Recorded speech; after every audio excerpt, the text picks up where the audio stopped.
माता रानी की कृपा से सभी भक्त लाइव दर्शन करें और माँ का आशीर्वाद ग्रहण करें।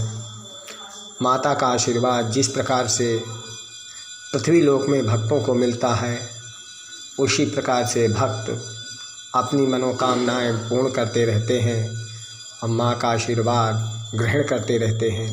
जगत का विधान रचने वाली महामाया माँ भगवती और जगत के पिता महादेव शंकर, जब शंकर भगवान ने ब्रह्मा और विष्णु का घमंड तोड़ने के लिए काल भैरव को प्रकट किया, उस समय काल भैरव का प्रलय इस प्रकार से डगमगाने लगा तीनों लोक, जैसे मानो पृथ्वी लोक में या तीनों लोक में तूफान आ गया हो। संसारिक बाधाओं से लड़ते हुए सभी देवी देवता भगवान शंकर की स्तुति करते हैं और भगवान शंकर की प्रार्थना कर के जो अग्नि ज्योतिर्लिंग थी, वह अग्नि ज्योतिर्लिंग से जो काल भैरव का जन्म हुआ था, आकाशवाणी होती है कि कोई भी किसी को भी क्षति नहीं पहुंचाई जाएगी। जितने भी देवी देवता हैं सब भगवान शंकर की स्तुति करें, वो उनकी मनोकामनाओं को पूर्ण करेंगे।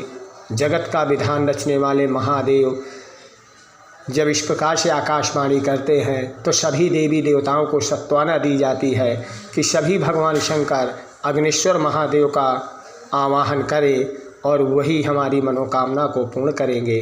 जगत के विधान रचने वाले भगवान शंकर ने के रूप में जब काल भैरव का अवतार हुआ तो काल भैरव के जन्म से इस प्रकार से तीनों लोग थर्राने लगे मानो यहाँ कोई प्रलय आने वाली है। काल भैरव तलवार लेकर के ब्रह्मा जी के तीसरा शीश उत्पन्न हुआ था घमंड से, वह शीश काटने के लिए काल भैरव उन्मत्त होने लगे। जब काल भैरव ब्रह्मा जी की तरफ बढ़े तो ब्रह्मा जी घबरा करके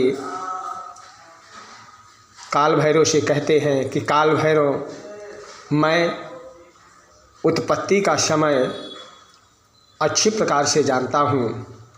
तो काल भैरव कहते हैं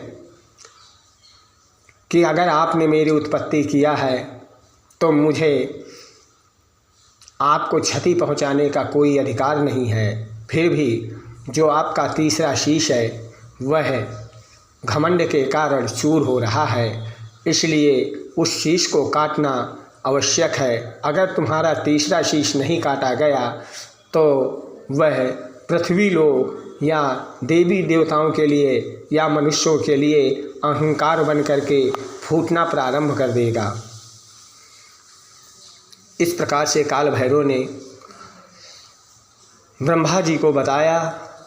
ब्रह्मा जी कहते हैं कि ये तीसरा शीश मुझे दान में मिला हुआ था और मैं यह दान की वस्तु किसी भी व्यक्ति को नहीं दे सकता हूँ। तो काल भैरव कहते हैं कि ब्रह्मा जी, तुम्हारे तीसरे शीश को मैं लेने आऊँगा और तुम्हारा तीसरा शीश मैं जो वस्तु दान में मिली है तो दान के बदले दान करना आवश्यक होता है।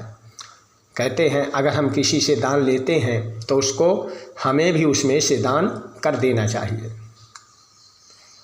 जैसे कि हम मनुष्य को, ये मनुष्य का शरीर तो है मगर वो मनुष्य का शरीर नहीं है, वह मनुष्य को दान में मिला हुआ है। ईश्वर ने, प्रभु ने हमें दान में ये शरीर दिया हुआ है, जब चाहे ले ले और जब चाहे वो शरीर को वापस कर दे, वह सब ईश्वर के हाथ में है। अगर हम चाहें कि इतना सुंदर शरीर ये मेरा है और यह मेरा नहीं है, ये दो उपकार इंसान के सामने खड़े हो जाते हैं, तो यह मैं अपने मन में विचार करूं तो ये सब महादेव के दीन हुई शरीर है, इसको मैं किसी भी व्यक्ति या अनुग्रहित कर्म में नहीं ग्रसित कर सकता हूं।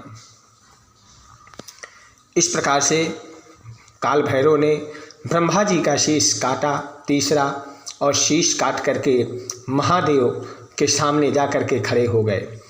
अग्नि ज्योतिर्लिंग के सामने खड़े हुए, जहाँ हाथ जोड़ करके काल भैरव ने कहा, प्रभु मैंने आपका कर्म किया, पर इसका जो दोष मुझे लगा हुआ है, क्योंकि ब्रह्मा एक ब्राह्मण के समान है, इसलिए उसका जो दोष लगा हुआ है उस दोष का निवारण आप कीजिए। भगवान शंकर कहते हैं अग्निश्वर महादेव कि तुम्हारा दोष जब ही खत्म होगा जब तुम पृथ्वी लोक तीनों लोकों में भिक्षा तीनों देवियों से मांग करके ले आओगे तो तुम्हारा दोष खत्म हो जाएगा और तुम काशी नगरी में जा कर के, मेरी प्रसिद्ध नगरी है और प्रिय नगरी है, वहाँ जा कर के तुम निवास करना। समय आने पर तुम्हें सब कुछ मालूम हो जाएगा। आज दिन शनिवार, तिथि एकादशी, दोपहर को 1:52 तक रहेगी। इसके बाद द्वादशी प्रवेश करेगी। अब हम दुर्गा भागवत का पाठ करेंगे, जिसमें माँ भगवती का वर्णन है। ऋषि कहते हैं, मार्कंडेय जी ऋषियों से कहते हैं कि जित्वा च शकलान् देवो निद्रभुवन् महिषासुरः तत्र सुरे महावीरो देवेन्द्र सैन्यं च पराजितः। संपूर्ण देवताओं के जीत करके महिषासुर इंद्र बन बैठा। तब पराजित देवताओं ने प्रजापति ब्रह्मा जी को आगे करके उस स्थान पर गए जहाँ भगवान शंकर और विष्णु विराजमान थे। भगवान शंकर और विष्णु वहाँ उपस्थित थे। वहाँ पर ब्रह्मा जी जा कर के सभी देवताओं के साथ स्तुति करने लगे। स्तुति करके भगवान शंकर और भगवान नारायण को मनाने के लिए उन्मत्त हुए। उस समय सभी देवता घबराए हुए थे और उनकी शक्तियाँ क्षीण हो चुकी थी, क्योंकि महिषासुर को वरदान था और वरदान पाकर के चाहे कोई इंसान हो, चाहे वो जानवर हो, चाहे राक्षस हो, वह उसके अंदर उन्मत्त की उत्पत्ति होने लगती है और वह अहंकार बस हो करके बुरे कर्म करना प्रारंभ कर देता है। बोल सच्चे दरबार की जय। जय माता दी।